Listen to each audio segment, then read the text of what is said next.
Hello, everyone. Welcome to today's session. So, today we're going to be covering the core building blocks of cloud observability. And today we have a pretty exciting agenda and a lot of cool people we're going to talk to. So, today we have Mahesh, who's Vice President of OCI Messaging and Observability. You have myself. My name is Mohammed. I'm one of the PM leads on messaging and observability. And also, we have Yassine, who is an engineering manager and system admin on Zoom. So, without further ado, let's get started. So, I'll hand it off to Mahesh. Hello, everyone. I'm Mahesh. I lead messaging and observability in OCI. Today, I wanted to talk to you all about some of the building blocks about observability in the cloud and observability in general, right?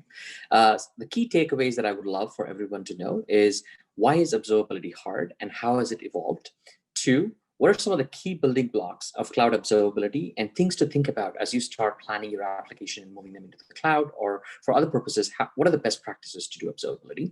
And three, focus on what are some of the fundamental pillars, right? As folks know, it's logs, metrics, events, audit information and things like that. But how do you put and collect all of this information without it being in different silos and ensure that you're able to fundamentally operate your application without any downtime? And the last thing, we'll talk about how you can get started on Oracle. All right, let's jump into the big picture overview, where I want to give you a little bit of a high level story about how I think observability has evolved. Right. So, if you look at the evolution of software and industry in general, right, there are different things that have happened over time. And, in the early 90s and 80s and 90s, you had the waterfall deployment model. Things were built, planned. Architectures were a lot more monolithic. It was done for vertical scaling more so than horizontal scaling of stuff.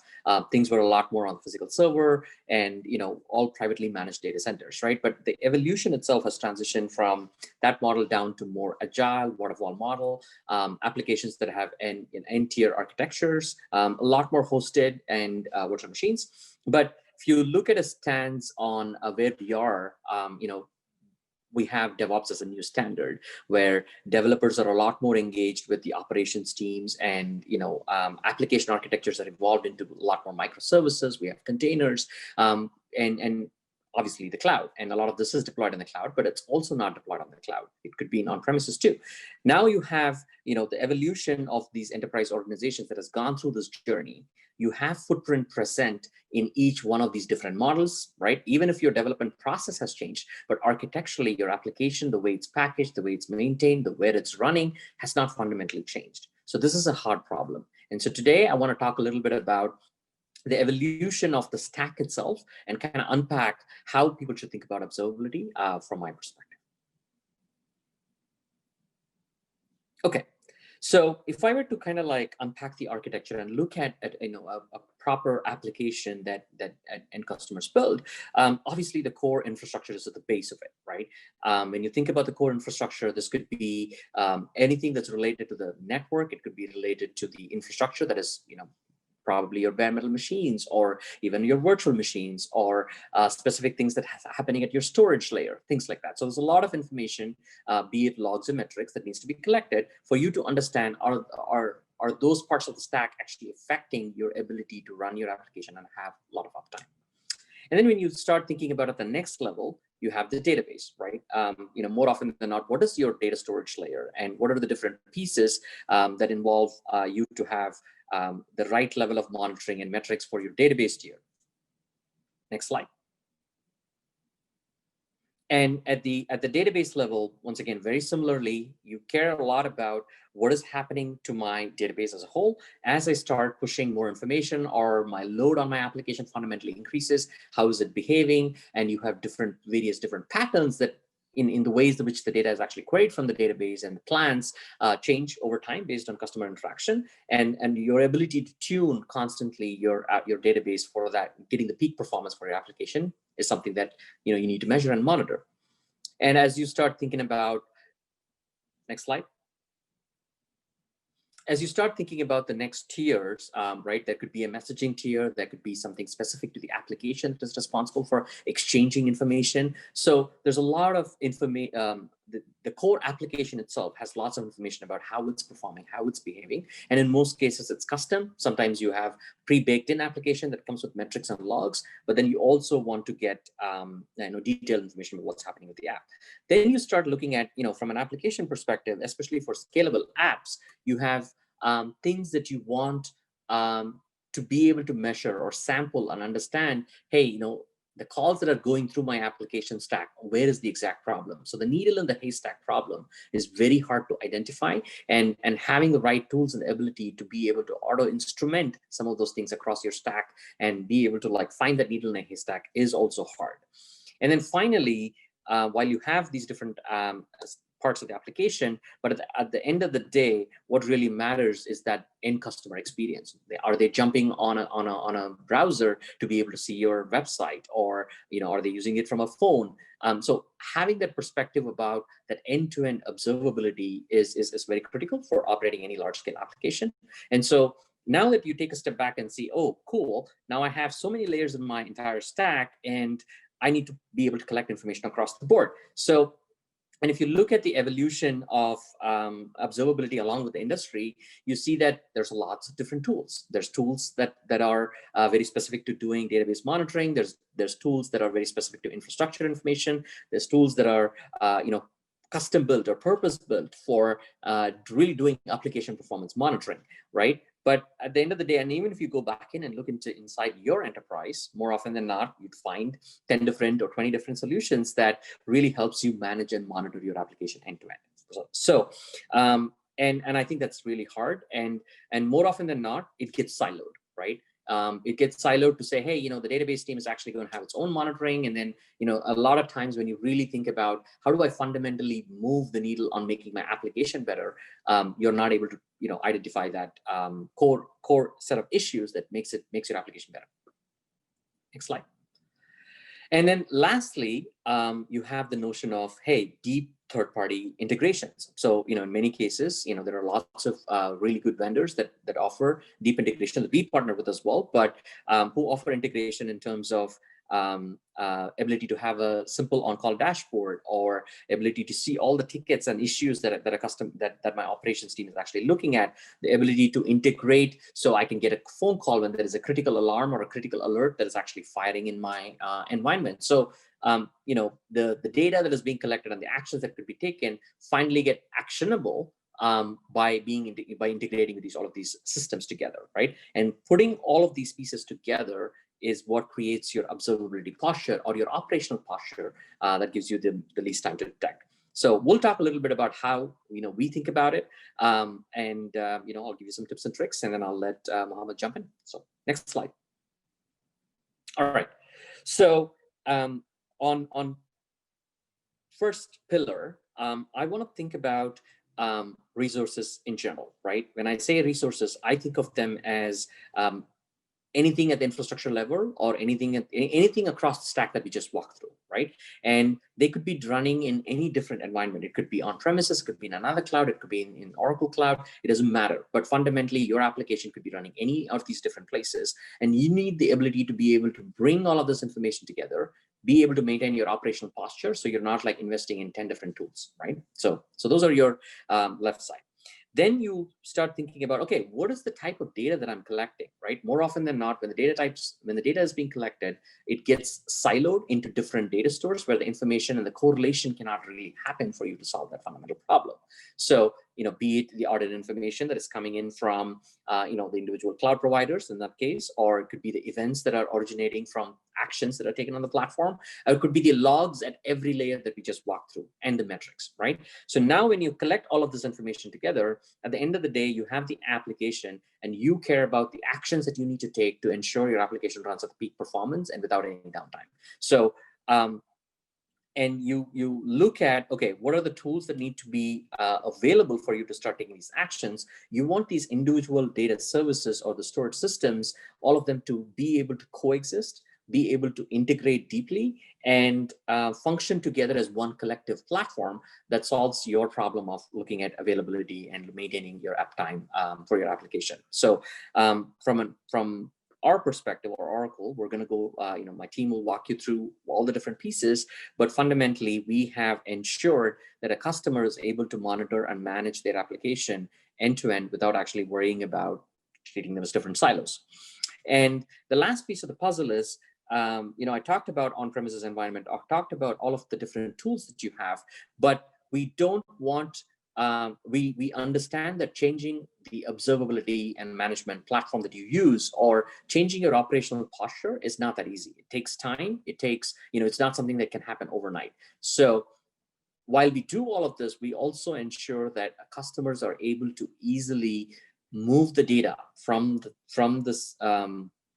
applications that they might be running on Oracle Cloud seamlessly into any of the existing third-party tools that they may be using or any of the other clouds as well. So we strongly believe in an open platform, and we want to ensure you are able to take the data from and be able to easily move them across the board.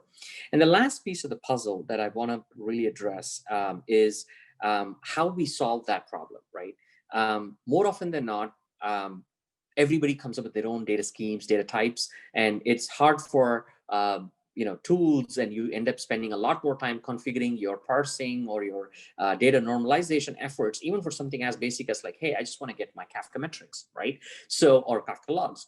And this is where Oracle took a stance to say, hey, we want to be an open platform. We standardized on the things that customers use to be more open. So all of the events and the logs that comes out of the Oracle platform will actually be standardized on CNCF Events 1.0.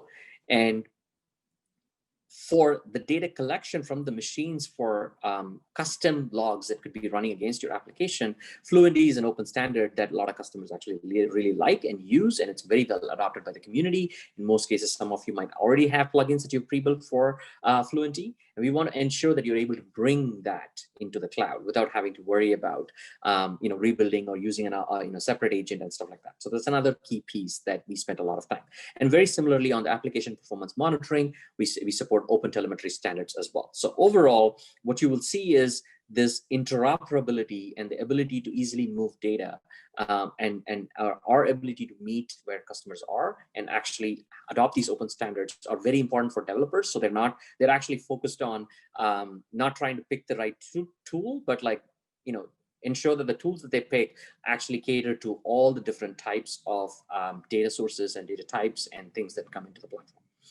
And lastly, we do offer the ability where you can retain this data for a very long time, ability to make this data actionable. So if you want to write automated functions, so you can actually set up a regular rhythm of a workflow for a critical alert, so no human interaction is needed, so you have the flexibility to do that as well. So when I take a step back and think about observability as a whole, it is ensuring that the application type or how heterogeneous or polyglot your application stack is not something that should deter you from choosing a platform.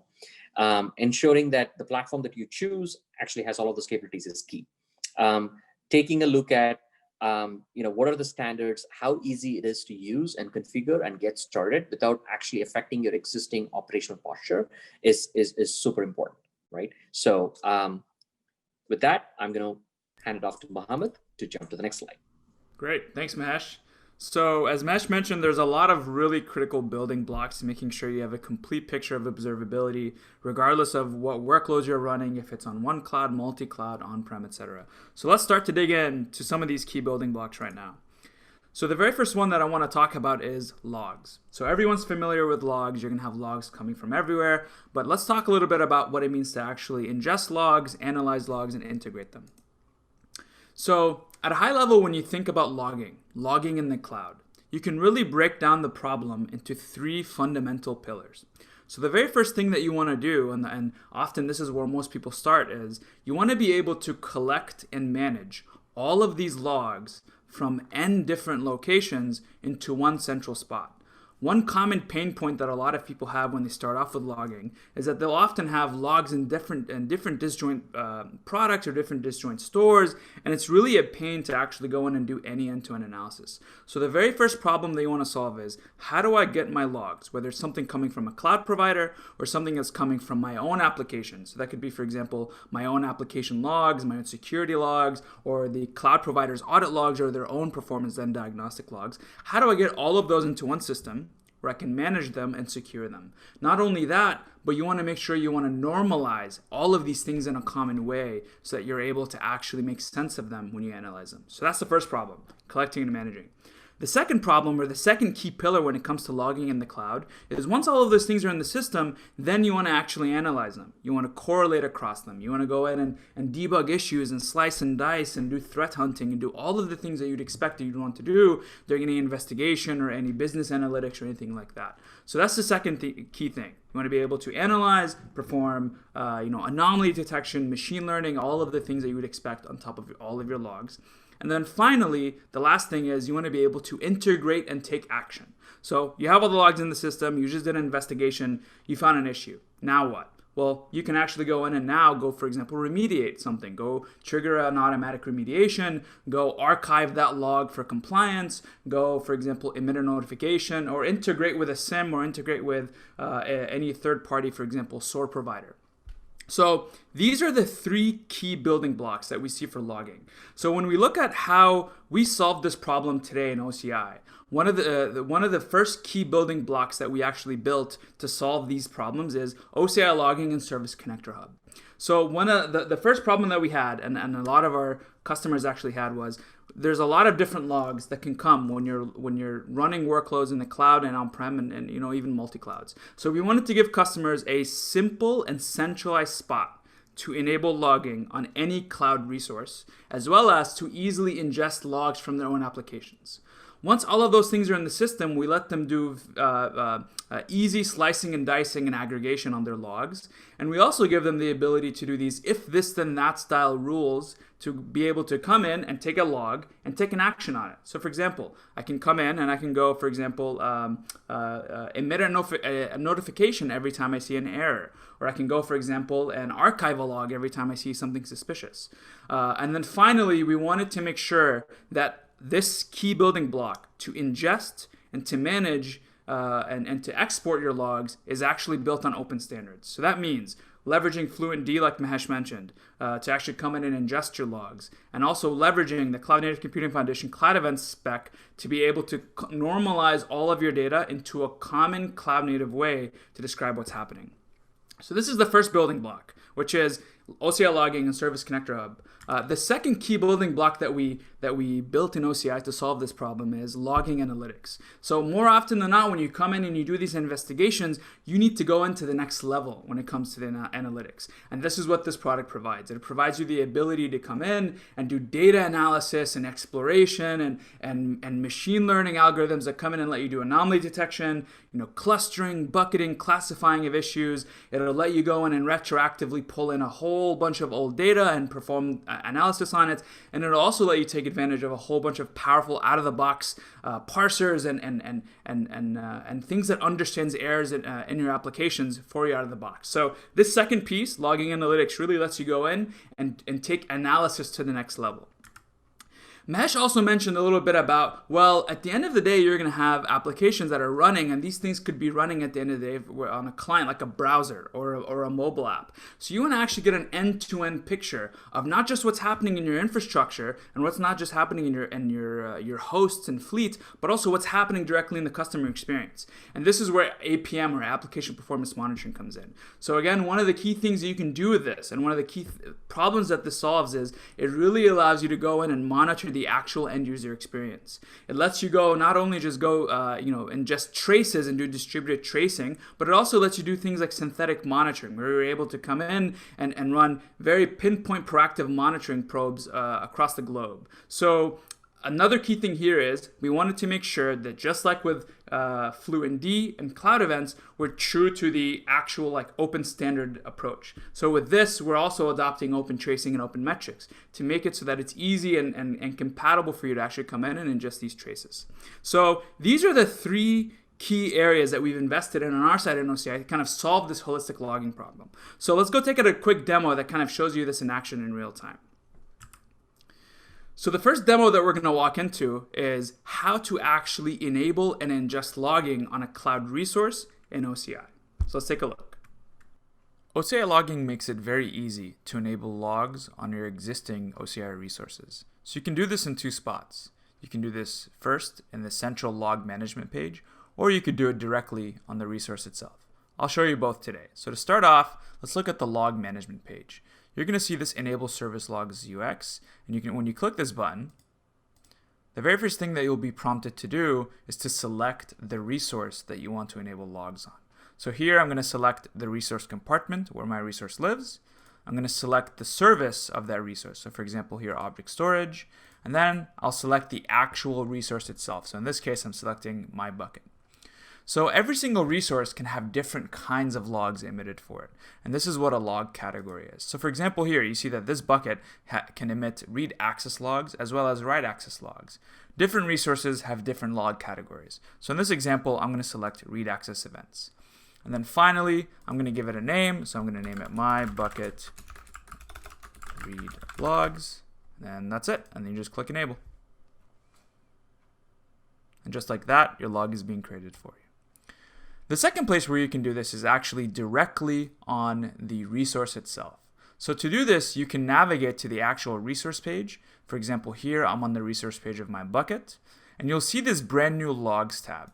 So when you click this, you'll see the log that we created before, as well as all the kinds of logs that you can actually enable. So for example, here I can see that I can enable an additional write log that we saw before. So to do this on the resource page is very simple. You merely just click this toggle, and then you'll see the UX here automatically pops up and has everything pre-filled for you, where for example, the actual compartment, the log group, and as well as a predefined name for you. And all you have to do is click enable. And that's it. Just like that, I've enabled 2 logs on my bucket. And as you can see, you can do it directly again in the log management page, as well as directly in the resource page itself. So now that we took a look at how to actually ingest logs into the system, let's now take a look at how easy it is to go in and perform analysis and investigation on all of those logs. So whenever you ingest a log into OCI logging, whether it's a log from your application or a log from your actual resources, all of these logs are stored in a central spot where they're normalized into a common format and made searchable for you. So what that means is, in this central search page, I can explore, I can visualize, and I can slice and dice all of the logs coming from my applications, infrastructure, and database and audit all in one spot. So let's take a look at this page and walk through what are the key elements, as well as show you some cool scenarios you can do.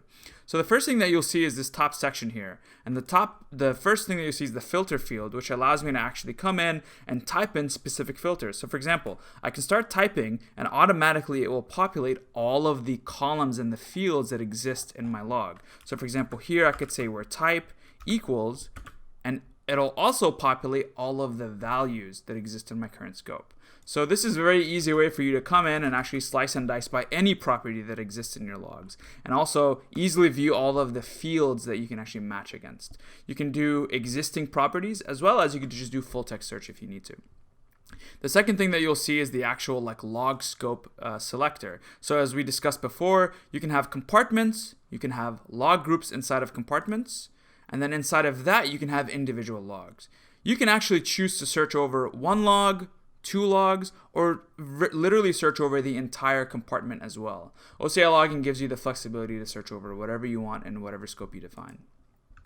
So in this context, you can see that I already have results coming back from all of the logs coming in my compartment. And here you can see that there's a whole bunch of events. For example, I have a front-end error, I have back-end error. Both of these are coming from my application logs, as well as a whole bunch of flow logs and audit events that are also coming into the system. So if we actually go in and expand one of these log lines, you'll see that automatically all of these fields are parsed and made searchable. So for example, here I could see a very clean message field, I could see the actual front-end host, I could see the latency and the IP address, and all of this is done for me automatically when it's ingested into the system.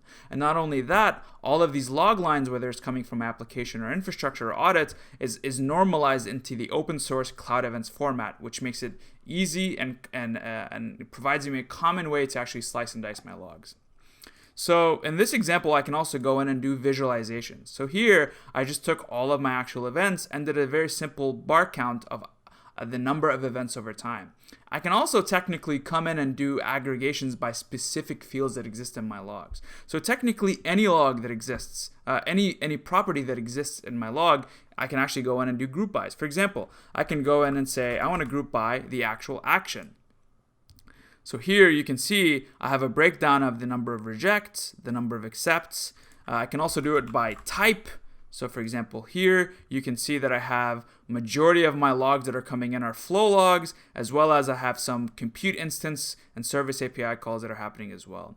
So one of the cool things that you can do is you can actually search everything in one spot. So what that means is, for example, let's take this front end error that's happening here, and you can see that it's happening from a very specific IP address. So because all of the logs are in one spot, what I can do is I can literally take this IP address, just paste it, and hit enter. And what will happen is I'll get a stitched timeline view of all of the actual things that happened in my logs across everything. So here you can see, for example, that in this case, my front end received a request from this IP address. Here you can see the back end beginning to process this request, and you see all of the actual traffic happening off that NIC, off that machine, and then finally you can see the actual backend failing as well as the front end. So what this allows me to do is that it allows me to get a clean, stitched timeline view. And because all of the logs are in one spot, it's very easy for me to do this cross context search and do all of this advanced correlation and analyzing. Okay, so now that we know how to actually go and search and analyze our logs, all of these logs in one spot, let's take a look at how we can actually go in and export these logs to third-party destinations. OCI Logging and Service Connector Hub make it very easy for me to move, export, and take action on all of my logs. So that includes logs from my audit, from infrastructure, as well as logs from my application and database. So in this example, I'm going to export all of my load balancer access logs to a stream. So to do this, I want to create a connector. And the very first thing that you want to specify is the connector name, a description for the connector, as well as the actual compartment where you want this connector to live.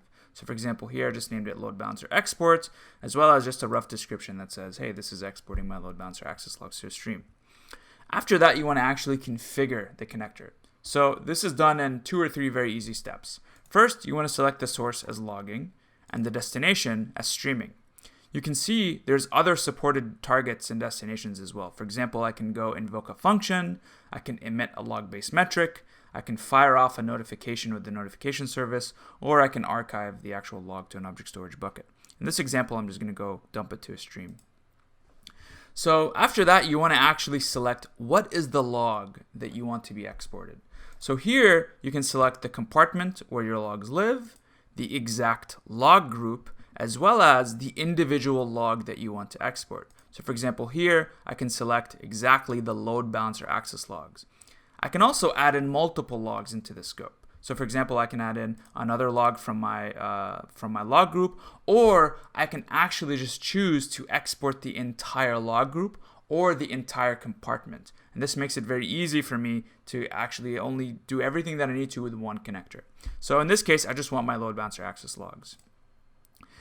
The next thing that you want to define is if you want additional filtering. For example, if I don't define a filter, I will get all of my load balancer access events into my stream. But I can actually define an additional filter that says only show me the actual entries, for example, where the load balancer status code does not equal 200. And all of this is actually done with the same search language that you saw in the search UX. So here you can see as I'm adding filters, the actual parameters and the actual query is being populated on the right-hand side. So here, for example, I can also say, also only when the backend status code equals 200. And now you can see here the filter is defined for me. So after I've defined my optional filters, I then can just configure exactly which stream that I want this to go to. And I can select the compartment as well as the exact stream that I want to go to. So in this example, I'm going to go to my test stream. In some cases, you may have to create a policy. And to do this, all you have to do is just click create. And then finally, you hit the create button to create this entire connector. And just like that, I'm getting all of my load balancer access logs, specifically the entries where the load balancer status code as well as the backend status code are not successful, and I'm getting all of that automatically written to my stream for me. Cool. Okay, so now we just took a look at really the one of the initial life cycles of how you can actually ingest, analyze, and export your logs. And these are all things you can actually come in and try today in the OCI console. So now that we talked about logs, let's take a look at metrics and alarms. So metrics and alarm, or just monitoring in general, the problem of cloud native monitoring is very similar. To the logs that we talked about before, where you're going to have a whole bunch of metrics. A lot of raw metric data that's coming from your resources. For example, that could be what is your fleet memory and CPU utilization. This could be also from your applications, like your performance and your latencies and things like that. All of this data comes in and it's raw. And what you need is the ability to actually aggregate all of this raw metric data into one spot. You need to be able to actually come in and analyze and slice and dice these metrics, as well as be able to take an alarm or take an action on it. So for example, I can come in and say, if you see my fleet having a CPU utilization over 90%, then there's probably an issue. Let me go take an action. So in general, the problem is you want to ingest all of these metrics, you want to aggregate them, and then you want to be able to alarm and analyze them. So in OCI, this is how we solve this problem. We have a product called OCI monitoring. And really the key thing that we wanted to solve for our customers was we wanted to give customers the ability to have automatically out of the box metrics for every single OCI resource that exists. Not only that, you should also be able to ingest your own application metrics as well. So what that means is now all of these things come in the system, and you can actually set up alarms to go alert on very critical scenarios or things that you want to actually make sure that you keep an eye on. And you can actually integrate this with OCI notifications to be able to, for example, go send an email, send a Slack, PagerDuty, trigger a function to go run some remediation, or even just generic webhook support. And finally, we want to let you actually visualize these metrics, and not just visualize them, like via an API or in the console, but we also wanted to give you the ability to plug this into your existing dashboards, for example, in Grafana. So these are things that you can actually do today with OCI monitoring. You can come in and try it out, and if you go spin up any resource, you'll see that there's metrics automatically emitted for it. So yeah, this is something that is available today. One other key piece is real-time events. So what is real-time events? Like, what does eventing and real-time events even mean? So in general, when you look at your cloud resources and you look at your fleet, there's going to be things changing. An instance or a host can get rebooted. A load balancer for some reason can go into an error state. A bucket can get deleted. So all of these things are events that you can actually go observe and track and take an action on. And these are things that you can actually do today in general. And this is actually one of the key use cases, flagship use cases for the Cloud Events Cloud Native Computing Foundation framework. So for example, I can come in and say, hey, if you see my instance get rebooted, then go do something. So that thing could be invoking a function to go take some remediation, sending some kind of notification to my on-call, etc. So the way we solve this again in OCI is we have the OCI event service. And really the core life of the service is to allow you to track and react to any infrastructure change that occurs. So for example, I can say every time you see a new object that's written to my bucket, then come in and do something. Every time you see someone named Mohammed or Mahesh coming in deleting your bucket, then go and notify someone. And really this is something that supports every single OCI resource that exists today. And it's something that's available for you for free to come in and try out in OCI. So that's real-time eventing. So the last key thing that I want to talk about is auditing. Like, it sounds so boring, right? Audit records. But really, the key thing in audit records is as soon as something goes wrong, as soon as something goes missing, or as soon as a resource actually vanishes, this is the first place you're going to want to look. So audit in general as a problem captures who what, when, every time any person makes an API call in your tenancy or in your environment. So for example, if myself, Mohammed, I go in your tenancy and I go delete an object storage bucket, that gets captured as an audit event that tells you exactly who did it, it's Mohammed. How did they actually come in? Here's the authentication context and IP. What did they attempt to change? What was the effective change? And then finally, what is my resource looking like now? So really, it's a powerful service that's provided to you for free. And for you, as someone who's going to be doing observability in the cloud, the minute something goes wrong and you want to see exactly who did it, when did they do it, and what did they attempt to do, Audit is your service. And in general, this service, just like all the other ones, adopts a lot of the Cloud Native Computing Foundation standards. So this also adopts cloud events. So this kind of ties it back together. And let's actually come in and kind of pop back up to the big picture to see where we are. So we talked about a lot of the key data types. We talked a lot about all the key tools that kind of exist in the system. But really the point that I want to drive home is all of these key tools, you notice they have common trends. They speak common languages. They all adopt similar frameworks. It's because they all work really well together, and they're meant to make it very easy and simple for you to bring your data in, to analyze your data in a coherent way, and to finally take action and move your data where you need to. We want to meet you where you are with where your data is being generated. And finally, we want to give you the ability to take your data where you need it, as well as give you the flexibility to do powerful analytics and investigations in your tenancy. And this, for us, is what cloud native observability actually means. So with that, I'm going to hand off to Yassine, who's going to actually give us a use case that and give us a little bit of insight about what they're doing today at Zoom. Okay, over to you, Yassine. Hi, this is Yassine. I manage cloud operations and system administration team out here at Zoom. As you all know, Zoom has experienced tremendous growth post-COVID. Before COVID, we used to host about 10 million meeting participants every day. Within a matter of weeks, that shot up to about 300 million users daily. So this required obviously, a lot of very quick scaling. Zoom, the traditional Zoom model was that Zoom was a hybrid environment wherein we ran our web services as well as the data layer in cloud, and our real-time meeting services used to run in our own data centers, and that was for a couple of reasons. Obviously, number one was it is very expensive to run streaming services out in cloud, mainly because of the data transfer out charges. And number two, we wanted to make sure that we control the quality of our meetings, so our users have a very frictionless, smooth meeting experience. So that were the couple of main reasons that we wanted to make sure that we ran our meetings in our data centers. Obviously, post-COVID, that was not an option. We quickly exhausted our data center capacity, so we had to turn to cloud for hosting our real-time services as well. Mohammed, can you advance to the next slide?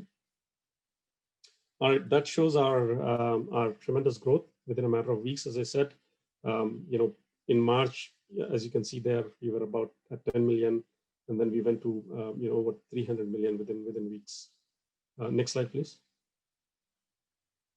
So the architecture that I was talking about pre-COVID was what you see on your left side. We had web services as well as our data layer running in cloud, so we could take advantages of high availability, load balancing, disaster recovery, and things like that. And our meeting services were in our data center. Now, once we started experiencing the growth, we quickly started turning to cloud. So if you notice on the right-hand side, we still have our media services out in colo, but they are a few in number compared to what we have in cloud. We have deployed thousands of media servers across various different regions across the globe on OCI, where our meeting services run. Next slide, please.